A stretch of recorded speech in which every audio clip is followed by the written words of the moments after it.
para Deus a palavra, né?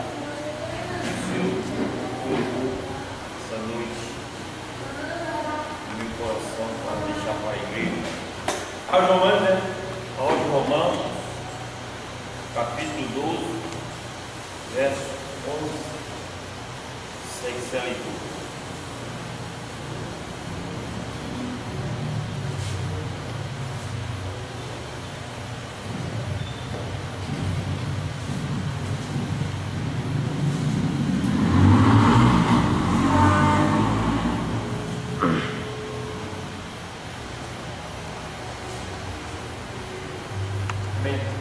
Amém?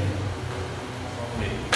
Não sejais vagaroso do cuidado, sede fervoroso no espírito, servindo ao Senhor. Alegrai-vos na esperança, sede paciente na tribulação, perseverai na oração. Pronto, até aqui. Deus, te agradeço, Pai, por essa palavra. Nosso coração nessa noite. Faz-nos lembrar em todo momento que nós precisamos, para que nós possamos fortalecer cada vez mais em nome de Jesus. Nessa carta de Paulo aqui aos Romanos, nós podemos ver que a igreja naquele tempo estava um pouco displicente na obra, fazendo a obra como queria, mas ele, com sua longa experiência que Deus deu a ele, aí ele viu que a igreja estava fazendo como se fosse assim a obra relaxadamente, né? Fazia como queria. Aí foi quando ele exortou aqui o amor e o fervor para que a igreja fosse mais humilde e da beneficência, porque faziam como queria, davam quando queria e como queria, para ajudar os pobres. Mas Deus nessa noite nos diz, nós temos que nos alegrar na esperança, sermos pacientes da tribulação. Muitas vezes nós estamos passando por tribulações e ficamos desesperados, mas Deus quer que nós sejamos mais equilibrados nas nossas tribulações. É certo que não é fácil, quando nós estamos passando em tribulações, às vezes nós tomamos até decisões erradas, mas Deus quer que nós tenhamos paciência, como Ele diz, perseverar na oração. E quando a gente persevera na oração, quando a tribulação passa, fica só poucas lembranças na nossa vida, porque nós somos humanos, não vamos nos esquecer muito, mas a alegria vai ser maior quando a tribulação passar. Por isso que o apóstolo Paulo aqui nessa carta, ele diz que não sejamos vagarosos, temos que estar sempre atuando. Quando a tribulação chegar, perseverar em oração, porque o que fortalece nós como cristãos é a oração, porque como se diz, pouca oração, pouco poder, muita oração, muito poder.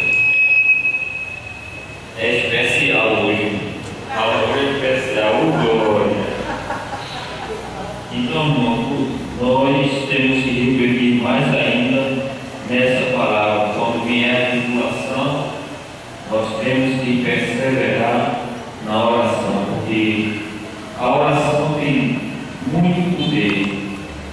E nós como já sabemos, terminamos a matéria do poder da oração, é para isso, para quando chegar a tribulação. Porque no dia que nós vivemos hoje, nós temos que ficar 24 horas em oração. Porque é muito difícil, principalmente nós que passamos o dia fora, que temos família, preocupação no trabalho, preocupação em casa, é muito difícil, mas na força da oração nós podemos. Amém? Hoje nós vamos começar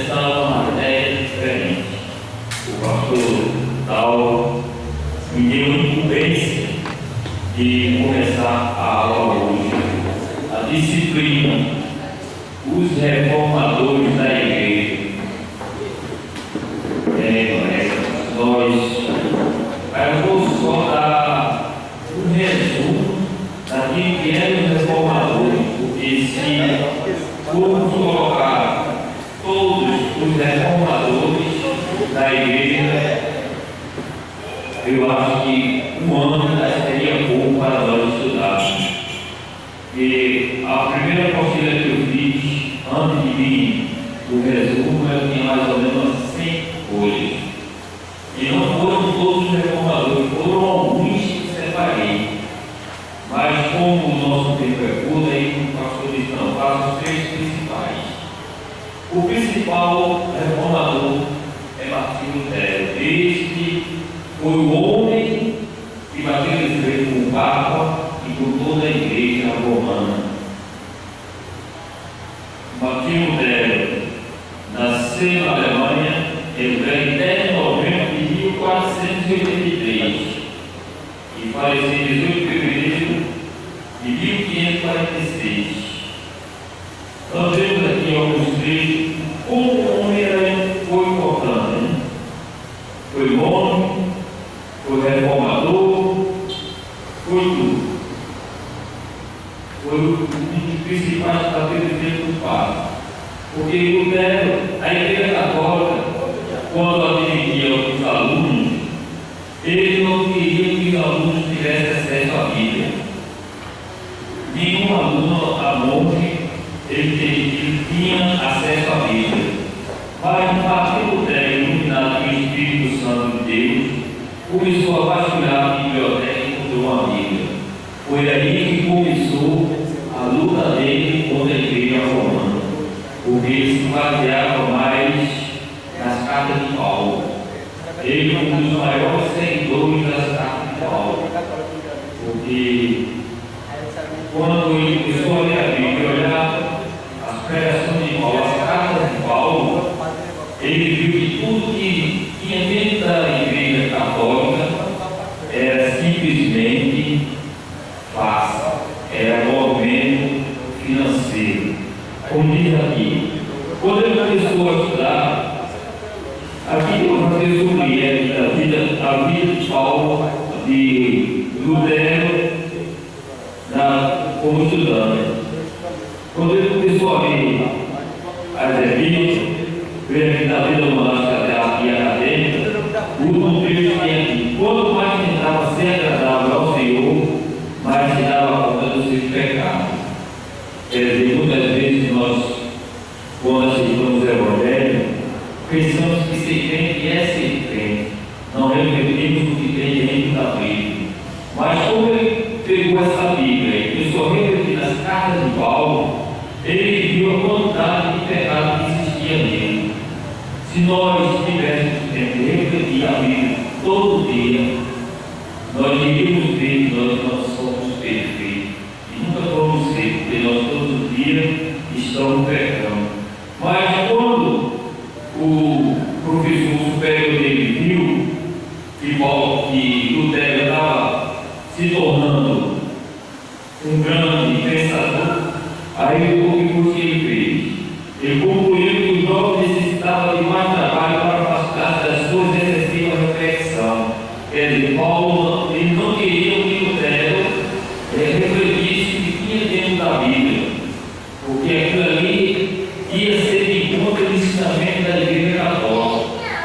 Porque o que ele lia na Bíblia não era o que a Igreja Católica apregoava. Aí diz aqui, ordenou por Antônio que iniciasse uma carreira acadêmica. Em 1507 foi ordenado sacerdote. Em 1508 começou a lecionar teologia na Universidade de Heidelberg. Lutero recebeu seu bacharelado em estudo bíblico em 19 de março de 1508. 2 anos depois, visitou Roma e onde regressou bastante decepcionado. Quer dizer, ele viu que aquilo que ele vivia dentro da Bíblia, que Roma fazia, era totalmente diferente. Por isso, a grande decepção dele. Em 19 de outubro Em 1012, Martim Lutero graduou-se doutor em teologia e em 21 de outubro do mesmo ano foi recebido no Senado da Faculdade Teológica com o título de doutor da Bíblia. Será que o homem estudou a Bíblia? Por isso que a Igreja Católica nos conformava com ele. E só esse título, ele doutor da Bíblia, porque ele ensinava o que ele queria fazer era o que estava na Bíblia, não o que os monges queriam. E em 1515 foi nomeado vigário de sua ordem, em sua autoridade, 11 monastérios. Durante esse período, ele estudou grego e hebraico para aprofundar-se no significado e origem das palavras utilizadas na Escritura. Conhecimento que logo utilizaria para sua própria tradução da Bíblia. Quer dizer, a Bíblia ele lia, revelia, ele sabia o que era que queria, as cartas de Paulo, mas ele queria ver o fundamento, a raiz das palavras que a Bíblia dizia. E essa Bíblia, nossa, é muito fácil para ler, muitas palavras não sabemos a origem, e ele queria saber a origem, tanto do grego como dos hebraicos, porque foi as primeiras Bíblias foram feitas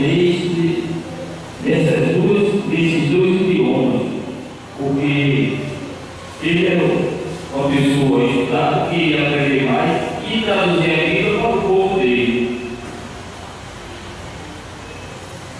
A controvérsia acerca das indulgências, isto aqui foi onde ele mais bateu forte, as indulgências dentro da igreja. Além das suas atividades como professor, Martim Lutero era colaborava como pregador e confessor da igreja de Santa Maria, na cidade. Também pregava igualmente na igreja do castelo, chamada de Todos os Santos. Na página 2. Vamos lá para a página 2.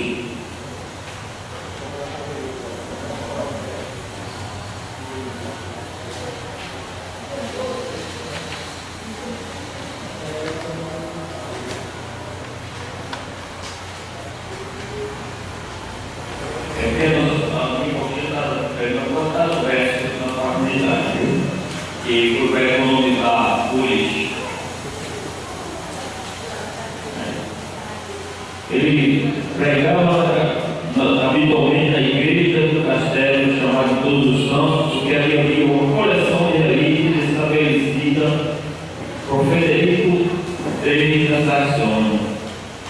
Foi durante esse período que o jovem sacerdote se deu conta dos problemas que o oferecimento de indulgência aos fiéis, como se esses fossem fregueses, poderia carregar.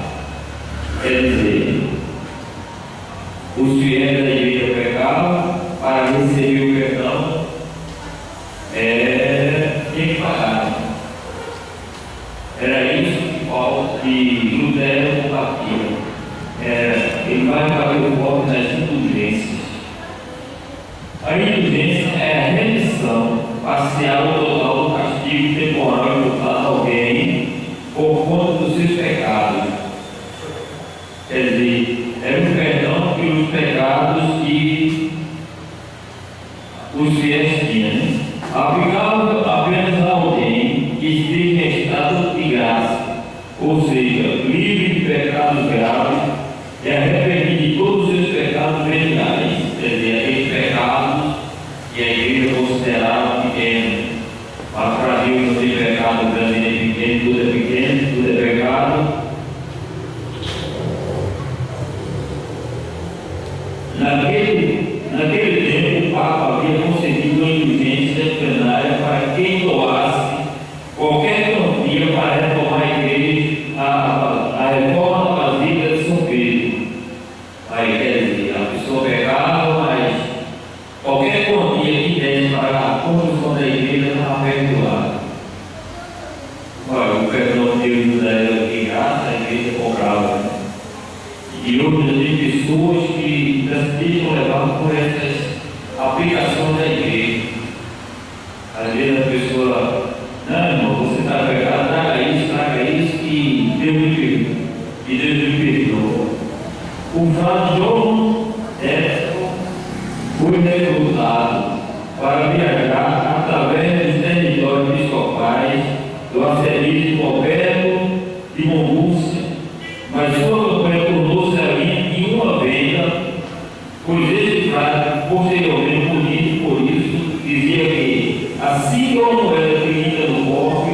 o alma sai do purgatório.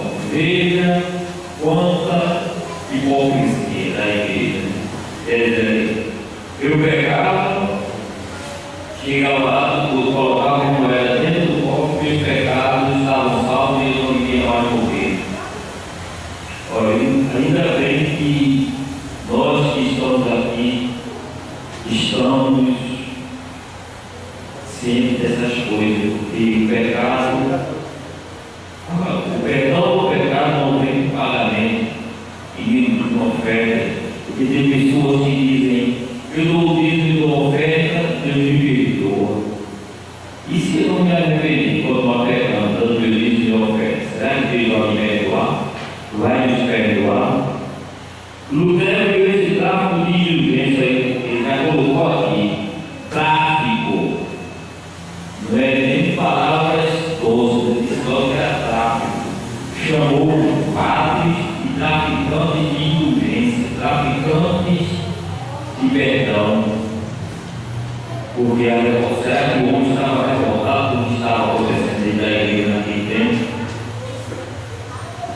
Como uma força que poderia confundir as pessoas e levá-las a confiar apenas nas indulgências, deixando de lado a confissão e o arrependimento verdadeiro.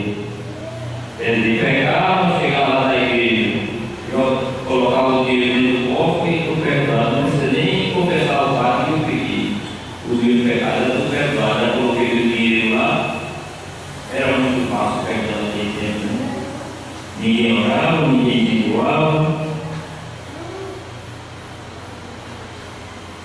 Proferiu então 3 sermões contra as indulgências em 1516 e 1517. Segundo a tradição, em 31 de outubro de 1517 foram fixadas 95 teses na porta da igreja do castelo de Wittenberg, com um convite aberto a uma disputa escolástica sobre elas. Essas teses condenavam que Lutero acreditava ser a avareza e o paganismo da igreja como um abuso e pediam um debate teológico sobre o que as indulgências significavam. Para todos os efeitos condutos, nela Lutero não questionava diretamente a autoridade do Papa para conceder tais indulgências. Quer dizer, ele queria saber a veracidade daquela indulgência e como estavam sendo, mesmo se segundo o Papa, que o Papa perdoava, mas sim a maneira como se estavam absorvendo, adquirindo o perdão, as indulgências, porque estava um comércio muito forte. E eu creio que mais quem poder aquisitivo era quem mais pecava, porque tinha dinheiro que podia pegar 10 vezes todo dia não perdoado, era só colocar o dinheiro no cofre. Quer dizer, era essa tese, isso que Lutero combatia e chamou, convidou todas as pessoas a debater sobre esse caso aqui, porque é muito fácil dizer, não, você pega seu dízimo, você está perdoado. Mas na teologia, na lei, na palavra de Deus, como é que fica isso? Aí era isso, esse terror que Lutero queria, porque ele queria que o povo fosse esclarecido sobre as indulgências. As 95 teses foram logo traduzidas para o alemão e amplamente copiadas e impressas. Ao cabo de 2 semanas se abriu espalhado por toda a Alemanha e em 2 vezes por toda a Europa. Este foi o primeiro episódio da história em que a imprensa teve papel fundamental, pois facilitou a distribuição simples e ampla do documento. Quer dizer, quando ele colocou essas 95 teses e ele era contra dentro da igreja, poucas pessoas tinham acesso. Mas quando ele colocou lá na porta, e a imprensa viu, começou a divulgar, a espalhar por toda a cidade, os jornais espalhou por todo o país, e depois saiu por toda a Europa, e foi quando chegou Aí quando chegou em Roma, aí chegou na mão do Papa. Aí o Papa disse, agora é comigo. A resposta do Papa, depois de fazer o padre Lutero, dizendo que ele seria um alemão bêbado e escrever as teses, e afirmando que quando estiver sóbrio, mudará de opinião. Quer dizer, Lutero, quando escreveu essas teses, ele não sabia de tudo que estava acontecendo na igreja. Ele sabia tudo que estava acontecendo dentro da igreja católica. Quando chegou na mão do Papa essas teses, o Papa disse logo que ele era um bêbado, um alemão bêbado. Muitas vezes, quando dentro da igreja tem um irmão falando em língua, aí será que é carne? Será que é de Deus? Às vezes não tem nem sentimento. Mas ele aqui, o Papa, quando viu essa diligência aqui, viu essas teses, ele disse logo, isso é bêbado. Quando ele esqueceu o que ele falou, ele vai se arrepender. Mas só que Lutero ele não estava bêbado, ele estava revoltado com o que estava acontecendo dentro da igreja. O Papa André ordenou em 1518 ao professor de teologia dominiciano Silvestre Masolini que investigasse o assunto. Ele denunciou que Lutero se opõe de maneira implícita à autoridade do sumo pontífice, quando discordava de uma de suas bulas. Declarou que Lutero não é herege e escreveu uma refutação acadêmica de suas teses. Nela mantinha autoridade papal sobre a igreja e condenava as teorias de Lutero como um desvio e uma apostasia. Quer dizer, ele coloca aqui que o Papa, quando ele mandou logo refutar aquilo que Lutero estava pregando, estava debatendo, estava sendo contra, porque ele, como autoridade máxima da igreja católica, ele disse logo, discordou e disse que Lutero é herege. Quer dizer, uma pessoa sem noção, ele escreveu a reputação acadêmica de suas teses. Aí também dizer que Lutero, a teoria de Lutero como um desvio de uma apostasia. Quer dizer, o que Lutero estava escrevendo era contra a palavra de Deus, mas ele via, ele baseou-se tudo nas cartas do apóstolo Paulo. Ele leu muito o Novo Testamento, ele lia muito as cartas de Paulo.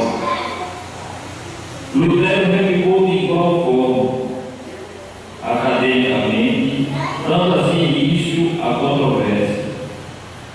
Enquanto isso, Lutero tomava parte da convenção agostiniana em Wittenberg, onde apresentou uma tese sobre a escravidão do homem ao pecado e a graça divina. Olha, já começou a dizer aonde ele queria chegar, a graça divina. E é o nosso, hoje nós estamos na graça, que é um compromisso que nós temos. Aí foi quando ele chamou o povo para dizer a graça divina. No decorrer da controvérsia sobre as influências, o debate se levou até o ponto de duvidar do poder absoluto e autoridade do Papa, pois a doutrina da tesouraria da igreja e tesouraria dos merecimentos que serviram para reforçar a doutrina e venda e das indulgências haviam se baseado na bula papal. Quer dizer, ele estava debatendo era o que? Era a venda de indulgência, a venda de perdão. Era isso que Lutero tanto debatendo da igreja. Foi com essa tese que ele bateu de frente com a igreja, porque Se nós estamos pela graça, que é o qual foi merecido, como é que nós vamos pagar em moeda o nosso perdão? Aí ele aqui, a tesoura ali da igreja e a tesoura ali do merecimento. Quer dizer, pessoas, porque tinham dinheiro, eram perdoadas. Mas será que mereciam o perdão? O pecado que praticava eles mereciam? Era isso que Lutero fazia, que as pessoas faziam o que queriam, pagavam na igreja e estavam perdoados. E depois, fazia a mesma coisa. Eu acho que nesse caso aqui, ele chamava dinheiro que da igreja 10 vezes por dia. Porque tinha dinheiro para ajudar na igreja, para pagar o perdão.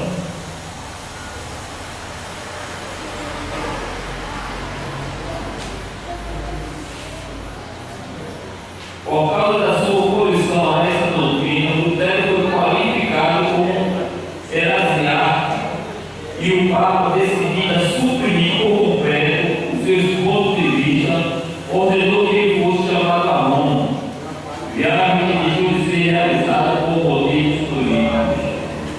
Quer dizer, quando o assunto chegou em Roma, o Papa disse: manda esse homem para cá, eu quero conversar com ele, vou mandar queimar no meio da praça. E as pessoas, nessa época, quando eram contra o que se acontecia dentro da igreja católica, era queimado na praça pública para todo mundo ver aquilo como herege. Ele é queimado na praça pública. Lutero, quando ele ordenou, professava obediência em Cristo da igreja, negaram agora abertamente a autoridade papal e apelavam para que fosse realizado um concílio. Também declarava que o papado não formava parte da essência imutável da igreja original. Eles diziam que nem o Papa fazia parte da igreja original, que é a igreja de Jesus Cristo. Era a igreja do Papa, era uma igreja à parte, era a igreja dele, não a igreja de Cristo, que é a igreja original. Desejando manter relações amistosas com o protetor de Lutero, Frederico o Sábio, o Papa ordenou uma tentativa final de alcançar uma solução pacífica para o conflito. Uma conferência com o representante papal, Karl von Mises, em Altenburg, em janeiro de 2019, levou Lutero a decidir guardar silêncio, tal qual seus opositores. Também escreveu uma humilde carta ao Papa e compôs um tratado demonstrando suas opiniões sobre a igreja. Nele, nós vemos aqui que até os opositores de Lutero ficaram calados e escreveram até ao Papa dando suas opiniões sobre a igreja católica. A carta nunca chegou a ser enviada, pois não continha nenhuma retratação e do tratado que compôs mais tarde, negou qualquer respeito da indulgência do purgatório. Ele escreveu uma carta que não foi enviada. Eu vi uma vez no reportagem da internet que esse Papa que está agora vendo, Francisco, esse Papa que está agora, ele queria reabrir esses casos de Lutero dentro da igreja. E quando ele assumiu, ele pediu logo aos Papas que lessem a Bíblia. Isso quando logo era os padres, leiam a Bíblia dentro da igreja. E quando ele disse que queria rever as teses de Lutero, o Cristo dele foi abafado lá dentro da igreja, não deixaram nem falar, porque ia sair muita injustiça dentro da igreja católica. Quando ele disse: vamos rever as teses de Lutero, nos tão abafado o assunto dele, porque ele sabia que quando puxasse as 95 teses de Lutero, veio o que está acontecendo dentro das igrejas, porque ele está preocupado, a igreja católica está perdendo muitos fiéis. Nós, há 10 anos atrás, éramos 5% de evangélicos no mundo. Hoje nós estamos chegando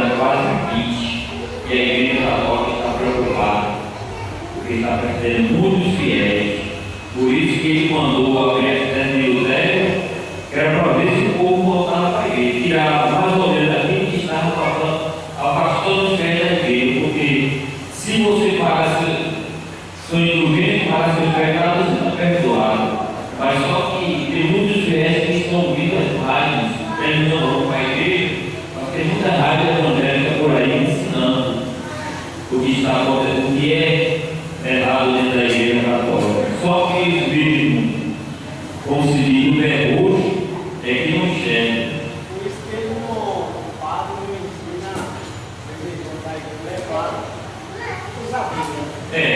Aí foi lá no Papa, esse Papa, quando ele assumiu, ele mandou um recado para os padres lerem a Bíblia. Depois que ele fez esse recado, quando ele assumiu, aí ele depois, com 6 meses até que eu vi essa reportagem, ele mandou um recado para rever as teses de Lutero. Mas só que a igreja católica tem aqueles antigos que não ia deixar abrir as teses de Lutero, porque sabiam que ia acontecer muita coisa dentro da igreja e acabar a igreja católica fechada. Porque quando começasse a mostrar a verdade dentro da Bíblia, como Lutero diz assim, a fé, o perdão é pela fé. Ele diz aqui que nós não somos perdoados por Deus, não. Ele é pela fé.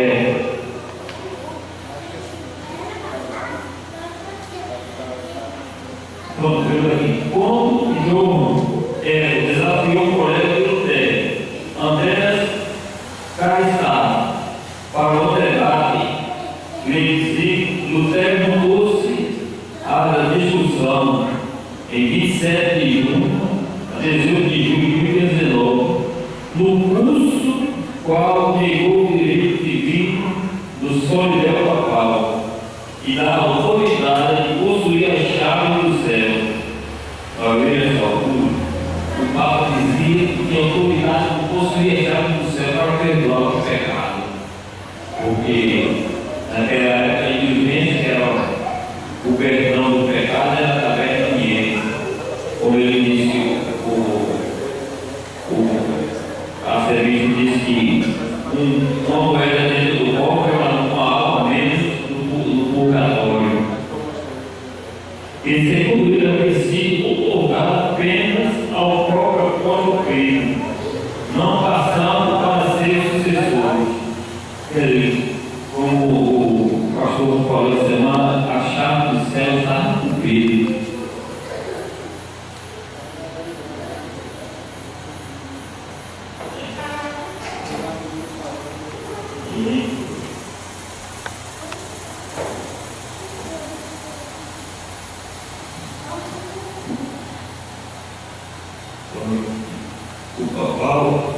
O apóstolo Pedro, não passando para ser sucessores, negou que a salvação pertencesse à Igreja Católica Ocidental sob a autoridade do Papa, mas que esta se mantinha na Igreja Ortodoxa do Oriente.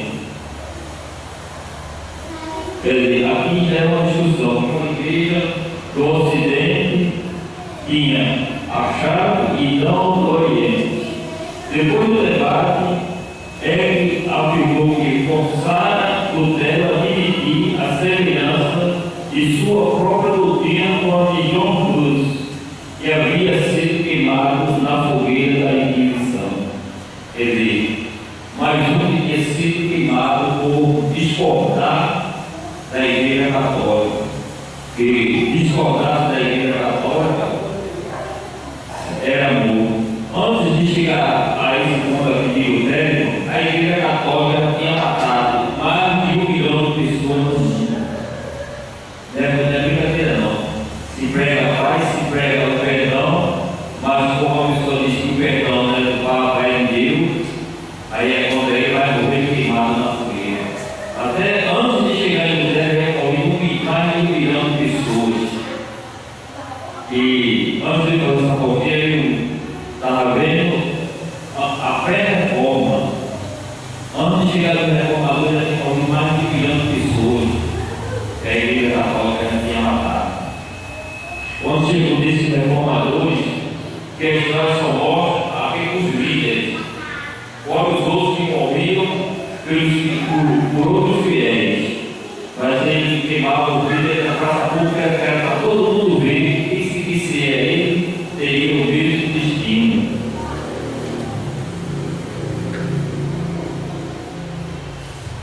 Tudo nessa forma aqui, que é para dar prosseguimento à aula do professor. Uma hora o pastor Tomás disse que a reunião na cidade demora muito, mas quando está aqui na frente ela boa. Acho que o assunto fica nos empolgando. Lutero durante os acontecimentos. Vamos ver? Não parecia haver esperança e entendimento. Os espíritos de Lutero circulavam amplamente, alcançando França, Inglaterra e Itália. Em 1519, e os estudantes dirigiam-se ao Wittenberg para escutar Lutero, e naquele momento publicava seus comentários sobre a Epístola aos Gálatas e suas operações em bálsamo, trabalho dos salvos. Quer dizer, os estudantes da Igreja Católica estavam procurando Lutero para estar com ele, porque o ensinamento de Lutero é totalmente diferente àquela doutrina que a Igreja Católica queria. E como? Porque a gente, assim, nós somos curiosos por natureza. Quando acontece um assunto que é quando a gente procura logo se inteirar, é para ver se a veracidade do caso. Porque nós somos aqueles opositores, queremos saber a oposição para saber como é as coisas.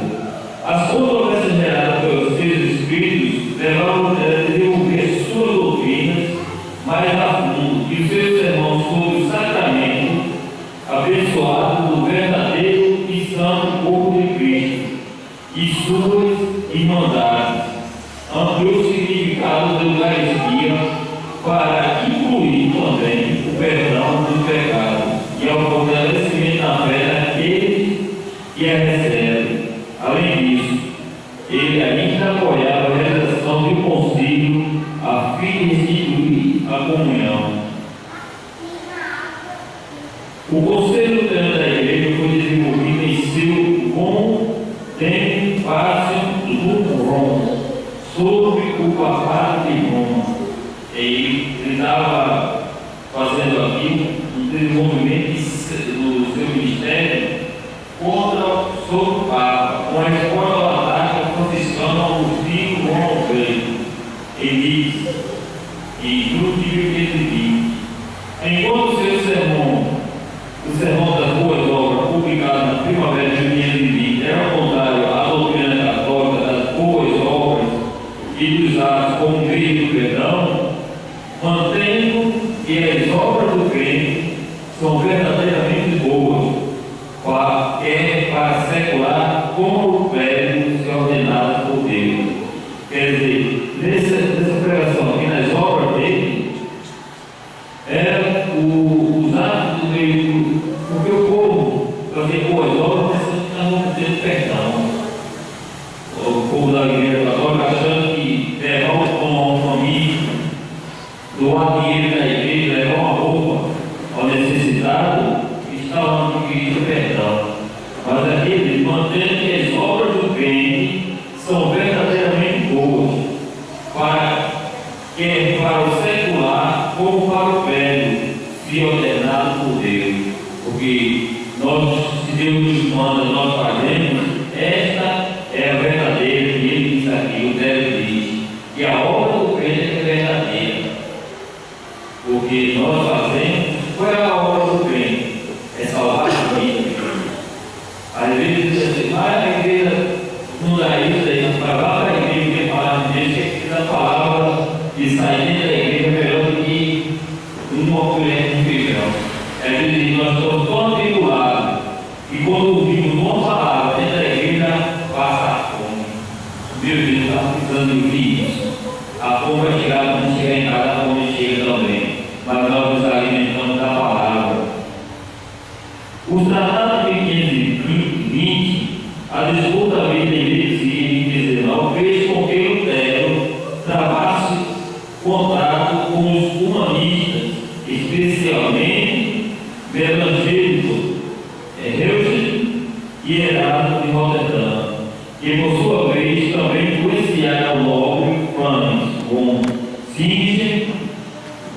Alcine e Silvério de Chalmers queriam manter os débitos sob sua proteção, convidando para seus castelos, na eventualidade de não ser seguro permanecer em traições em virtude da proscrição papal. Quer dizer, esses homens aqui juntaram-se a Lutero, viram que as testemunhas eram verdadeiras, eram também contra os ensinamentos da Igreja Católica. Então, nós vamos se proteger, vamos estar abrindo, porque o Papa vai mandar para cá.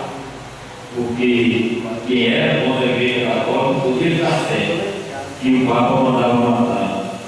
Sobre essa circunstância de Cristo e confrontando aos novos alemães, Lutero escreveu A Nobreza Cristã da Nação Alemã, onde ele recomendava ao já laicado como um sacerdote espiritual que fizesse a reforma que requeria poder, mas abandonada pelo Papa e pelo Clero. Pela primeira vez, Lutero referiu-se ao Papa como o anticristo.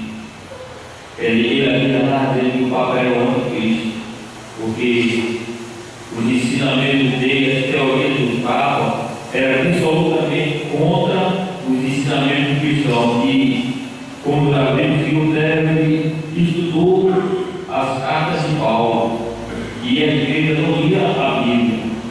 Para terminar, vamos deixar aqui. As reformas que Lutero propõe não se referiam apenas às questões doutrinárias, mas também aos recursos eclesiásticos.